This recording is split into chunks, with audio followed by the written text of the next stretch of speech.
নমস্কার বন্ধুরা, welcome to সুতাপাস kitchen. আজ আমি আমের আচারের একটি অন্য ধরনের রেসিপি নিয়ে চলে এসেছি। দীর্ঘদিন একটি আমের আচার কিভাবে সংরক্ষণ করা যায় সেটা কিন্তু তোমরা এই রেসিপিটা ফলো করলে খুব ভালো করে বুঝতে পারবে। অনেকগুলো কিন্তু কাঁচা আম আমি ছুলিয়ে মাঝখানটা দেখো পুরো চিড়ে চিড়ে রেডি করে নিয়েছি। পুরো আমগুলো কিন্তু এভাবে আমি চিড়ে চিড়ে নিয়েছি। প্রত্যেকটা আম কিন্তু তোমাদের আমি দেখিয়ে দিচ্ছি, কেটে কিন্তু দুভাগ করে নিয়েছি আর বেশ কিছুক্ষণ জলে ভিজিয়ে তারপরে নুন আর পরিমাণ মতো নুন আর একটু হলুদ দিয়ে মাখিয়ে নিচ্ছি।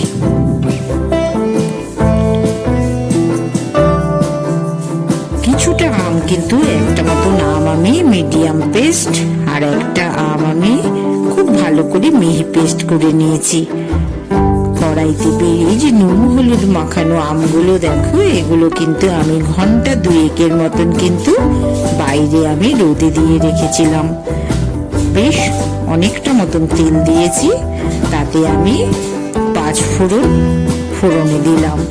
5-6টার মতন শুকনো লঙ্কাও কিন্তু ফোড়নে আমি দিয়ে দিয়েছি তেলের মধ্যে। অনেকটা তেল নিয়েছি এই জন্যই যে এই যে হাফ হাফ করে কেটে রাখা মাঝখান থেকে কিন্তু বেশ সুন্দর করে চিড়ে রাখা আমগুলো আমি কিন্তু ভালোভাবে কিন্তু ফ্রাই করে নেব। এই তেলে যদি আমগুলো ফ্রাই করে রাখো তাহলে কিন্তু দীর্ঘদিন এই আমের আচার একই রকম থাকবে। এটা কিন্তু একটা খুব ভালো টিপস, তোমরা কিন্তু সবাই ফলো করতে পারো। এই টিপসটা কিন্তু তোমাদের সবার কাজে লাগবে। তাই আমি আমগুলোকে বেশ ভালো করে ফ্রাই করে নিচ্ছি। প্রথমে তো আমি খুব ভালো করে রোদে একটু 2 ঘন্টা 2 মতন শুকিয়ে নিয়েছিলাম। তারপর এখন আবার খুব ভালো করে ফ্রাই করে নিচ্ছি। মোটামুটি কিন্তু আমগুলো এই অর্ধেক যে কেটে রাখা আমগুলো, এই আমগুলো কিন্তু এপিট ওপিট করে ভালো করে ফ্রাই করে নিচ্ছি আমি।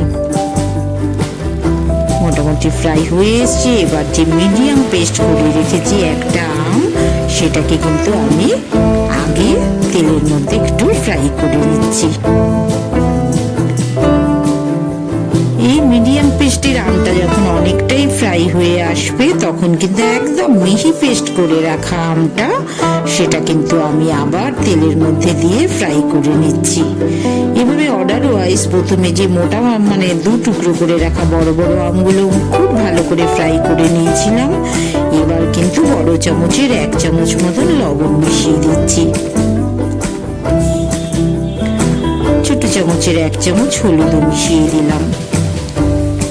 নুন হলুদের মধ্যে আমগুলো কিন্তু আগেই খুব ভালো করে ফ্রাই করা আছে, এখন আর একটু ফ্রাই করে নিচ্ছি।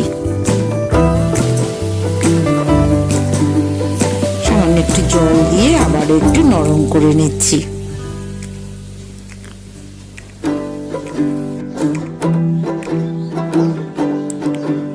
একটু যে কড়াইটা থেকে মাখো মাখো ভাবটা চলে এসছে তখন কিন্তু আমি বড় বাটির 1 বাটির মতন চিনি মিশিয়ে দিলাম। এই চিনিতেই কিন্তু এবার আমটা নরম হয়ে আসবে। আগে থেকে তো আমার আম বয়েলড হয়েই আছে। এবার চিনির সাথে আমগুলো মাখো মাখো হয়ে এসছে। এদিকে ফ্রাই প্যানে একটা বাটিতে দেখিয়ে দিলাম 2 চামচের মতন সাদা জিরে, 2 চামচের মতন মৌরি, 2 চামচ সাদা কালো সর্ষে,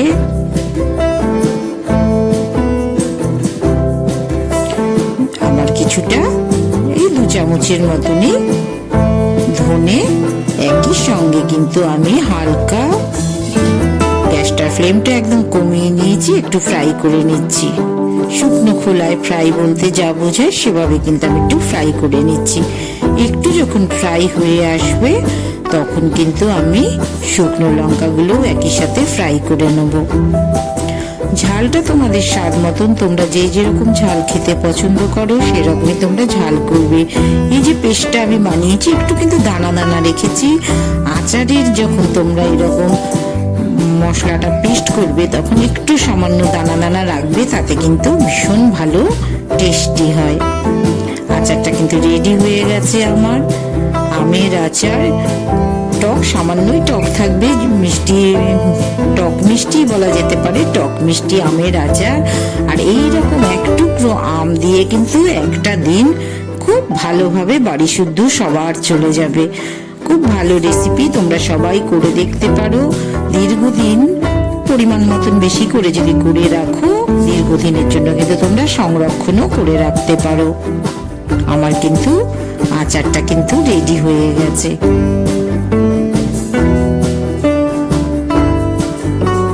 খুব মজাদার কিন্তু আমের মিষ্টি আচার।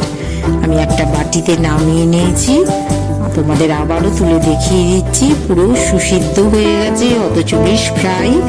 এবার এই যে শুকনো খোলায় ভাজা মশলাটা যেটা আছে, সেটা কিন্তু আমি পরিমাণ মতন ওই আচারের সাথে মিশিয়ে দিচ্ছি। নামিয়ে নেওয়ার পরে কিন্তু আমি মিশিয়ে নিচ্ছি।